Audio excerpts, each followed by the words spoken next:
Hello everyone, welcome to Endgame Review. This is a review for Implosion Never Lose Hope.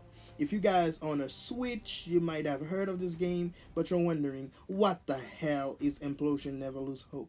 Well now, in Endgame Reviews, I am going to tell you more than just how the game feels, but actually share with you every bit of information you would need to make a purchase. Now, to answer a question from earlier, Implosion Never Lose Hope is a hack and slash that has been released on iOS for some years, and now it is being re-released on the eShop for the Switch. This game is jam-packed with things to do. There's a lot of mission, and each mission has two difficulty settings: normal and hard mode. Hard mode, you need to complete the hard mode to unlock more stuff, and I'll get to that later on throughout the review. Now, this game, despite being a mobile hack and slash, has a lot of depth. There's a lot of active and passive customization into this game. Every skills you equip to your mech can change your playstyle from being aggressive, passive, or a bit more on the defense side of things. You even have a skill where you can slow down time in an area. Now, check out everything you can unlock by playing the game and completing side missions and also earning badges. You can unlock new characters, specific skills, and also skins. Like you've seen, I've unlocked a lot of things into this game. Now, let's get into the gameplay. The gameplay, the camera in the gameplay is placed, it's fixed, and it's like the God of War type camera. It's not top down, sometimes it's sides scrolling, sometimes not totally side scrolling, but in that type of view, sometimes it's top down, sometimes it's third person mode. It's usually third person when you're playing against a boss. Now, the mission structures, there's no loading time in between missions. It's just a long map for you to go over on, and there's a lot of combos. Now, the first time you start playing with this game, you might think that it is only button mashing. It is not. The way you achieve combos is by waiting for sometimes and then press the attack button, and you can do next new move. In addition to having this amazing sword for your mech, you also have weaponry and weaponry drop ups. Sometimes you might get a rocket launchers, sometimes you might get a laser weapon, sometimes you might get shotgun, sometimes you might have, what is it called, an assault rifle, which is very cool. Now, the basic enemies I'm fighting here, they are zombies. They are like your most common enemies because they're easy to kill. You're gonna be fighting against more alien looking enemies. In this game, I think they are called Xanas or something like that. In addition to fighting against those more animalistic type of creatures, you will also be fighting against other dudes in mech, and they shoot things at you, the usual stuff. And speaking of the devil, check out those two mid bosses. You will have met a lot of them in this game, and the reason I really like this game is because when you meet those different type of enemies, you will need to play strategically to take them down, because they pack a punch and your health is just meh. And if you get killed a lot into this game, yes, there's a revive option which is free. You're not gonna earn enough badges. And the other problem from when you're playing this game is the fact that certain things you have to do to earn badges in this game are quite difficult, such as finish a mission without getting hit, such as finish a mission without getting knocked down, the usual hardcore stuff. And after each mission, you get rated. Let me check out what kind of score I've gotten. There's an S score for this too. And check out what I've unlocked. You get passive skills, and usually it's more of a passive skill you get from this. And here is the second character gameplay. Second character gameplay is more of a stick you wielding mech, and it's really fun on its own. However, it's tricky because it does not have the same defensive capability as your previous mech, so you have to be really careful with that. This is not the only thing this game has going for it, apart from its high quality and also a lot of content in the main game portion of this game. I'll show you some boss fight later on, and I hope you guys Don't be too harsh on me because I haven't played this game for a while. I've just went back to it to play it on my iPad Air 2 because I've been told that it's coming out on the Switch, and I think I don't want this game to go unnoticed because as a mobile gamer, this is a game that I was proud to spend my money on, and it's worth every penny. And the funny thing with this game is it's not only just go there and kill this and kill that and kill this. There are side missions, there are hidden area you need to discover, there are protection missions, there are missions where you have to be a bit strategic at avoiding traps, or you can lure enemies into getting in those traps and get killed. You know, stuff like that. There are missions when you play where you have to do certain things. So it's varied, right? That's the word I was looking for. It's varied in all kinds of ways, and this is one of those defense missions I was talking about. Now, this game is not one of those hack and slash game where there is not a lot of need for strategy. If there's one game company I would compare, Rayark, who was the guys who made this game and what this game is all about. If you guys are into Ninja Gaiden, you're into Devil May Cry, you're into God of War, this will be your type of game because it is as complicated as those other games. But do not let me frighten you with by saying the game is complicated. The game is complicated if you're trying to unlock everything. If you're trying to unlock the cool stuff this game has to offer.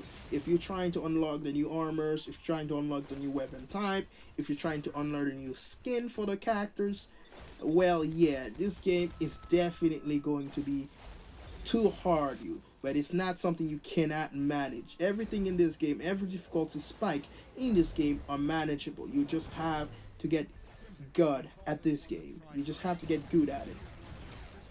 Now check out a boss fight I'm about to do with Avalon, which is the sword wielding mech.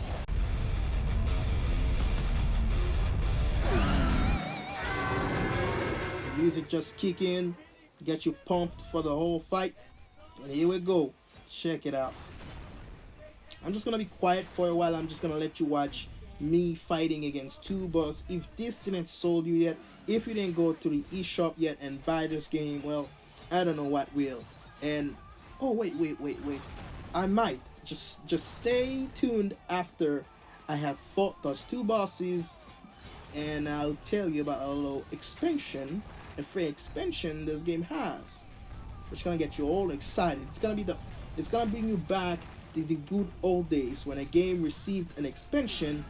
It's not something you have cut from the game, but something which expand on the game lifespan.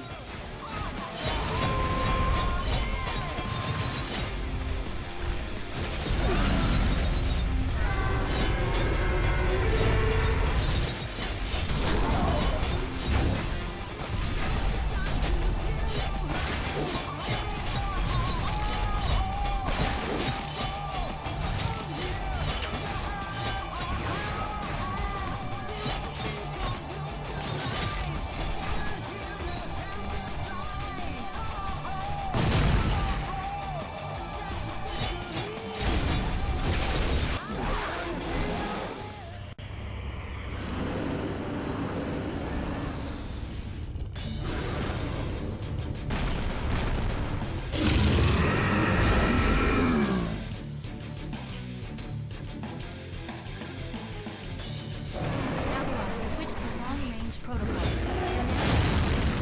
Hear any uncontaminated craft or high weapons you can find. You are advised to construct line-of-sight ranged weapons. I've seen this car before. Keep an eye on the projectiles. This uniform fires phosphones and spine moves. AI will calculate trajectory. Just stay clear of the lines. Great! Now they're shooting fireballs at me!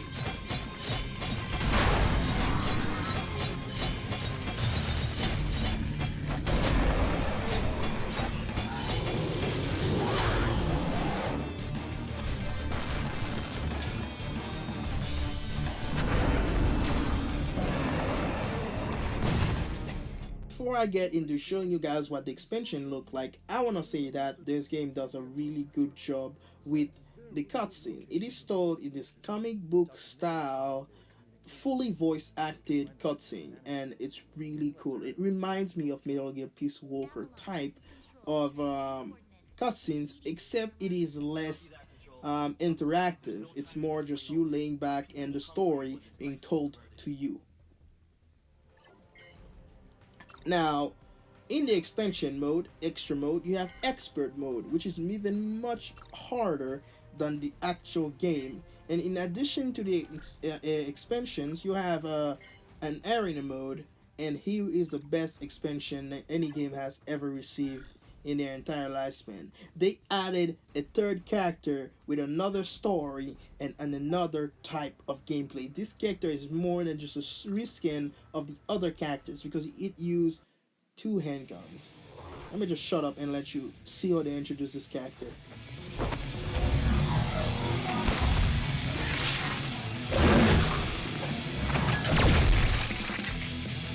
Keep up, old man. I've got the signal trail. Who are you calling old? And you, I thought I made that clear. I think I'll turn you into a cat when we're done here. You wouldn't dare. Who would you play catch with? Now, as you can see, this character is more laid back compared to the other characters. It, makes jokes, and it has this really cool company, a mech dog with, I don't know what the hell they are, but I'll just say, I don't know what kind of gun they are actually, but a dog with two chain gun on top of it. That's really awesome. And one of the things you need to be careful about this character is it is not a melee type of character. You don't need to get close and personal with the characters, but also you need to mind where you're shooting and who's your priority target. In addition to being that cool, this character in it also have its own customization. Now, to be fair, compared to the other characters, the customization this character has is more of you inflicting double damage, you being able to dodge farther, you being able to throw grenades, you being able to shoot rockets, and all the usual. Now that I'm all done with the whole review, it is a fact that when you get into this game, you will die. And every time you do die, you have the option to click on revive and get right back into this game. Now, I hope this has sold you on Implosion Never Lose Hope. If you guys own a Switch, I would recommend it. You guys check this game out because it is very, very good all around. If Rare, the guys who make this game, they don't screw it up with ambitious in-app purchase on the eShop, which I doubt. If there's no in-app purchase in this game, it is premium. Know that there's a lot of things you're gonna get for that money you're gonna spend on it. It is a console game, a total it is the kind of console game. It is the kind of hack and slash game you expect people to release on PS4, PC, Xbox, those kind of things. Anyway, guys, thank you for watching the endgame review of Implosion Never Lose Hope. If you guys are decided you want to buy this game, I would like to know your experience with this game. Say them in the comment section down below. If you haven't purchased it yet and you're not going to because I haven't sold it to you and you think that game looks stupid, I would gladly hear your opinion still in the comment section down below. Anyway, guys, thank you for checking me out. Thank you for checking my endgame reviews. I'm the real Killer Cut, and I will see you in the next video. And yeah, I almost forgot. Like, subscribe, and share.